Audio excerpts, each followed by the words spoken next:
On ne s'en rend pas toujours compte, mais à chaque fois qu'on achète quelque chose, on met en marche une machine super complexe. Aujourd'hui, on va jeter un œil sous le capot de cette machine, le circuit économique.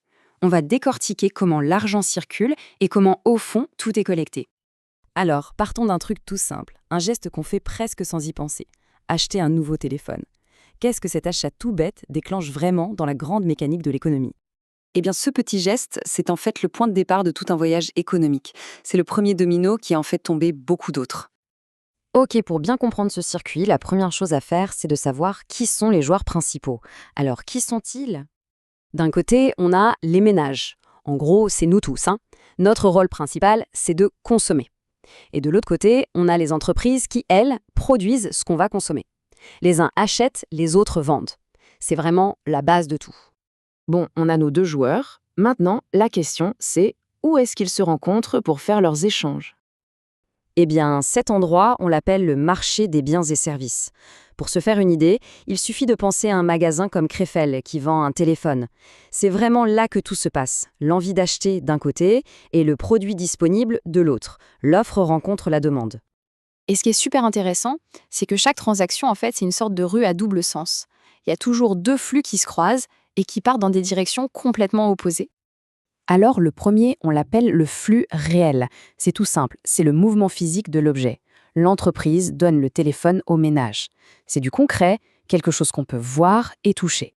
Et en face, forcément, il y a le flux financier. C'est l'argent qui fait le chemin inverse. Il part du ménage et va vers l'entreprise pour payer le téléphone. Donc un flux de biens dans un sens et un flux d'argent dans l'autre. Logique. Ok, on a les ménages et les entreprises. Mais attention, le tableau n'est pas encore complet. Il manque un troisième acteur, un acteur super important, qui vient un peu arbitrer le jeu, l'État. Alors, l'État, son rôle principal dans ce circuit, c'est de financer tous les services dont on profite au quotidien, genre les routes, les écoles, les hôpitaux. Et comment il fait ça? Eh bien, en collectant des impôts, à la fois auprès des ménages et des entreprises. Et des impôts, il y en a en gros deux grandes catégories. D'abord, les impôts directs, qui sont prélevés directement sur ce qu'on gagne, comme l'impôt sur le revenu, et puis les impôts indirects, comme la TVA par exemple, qu'on paye sur ce qu'on dépense. Mais concrètement, il va où tout cet argent des impôts? Il finance les routes sur lesquelles on roule tous les jours, les écoles où vont les enfants, le système de justice, les transports en commun, le soutien aux soins de santé. Bref, c'est un peu notre investissement collectif pour que la société fonctionne bien. Là, on a presque tout.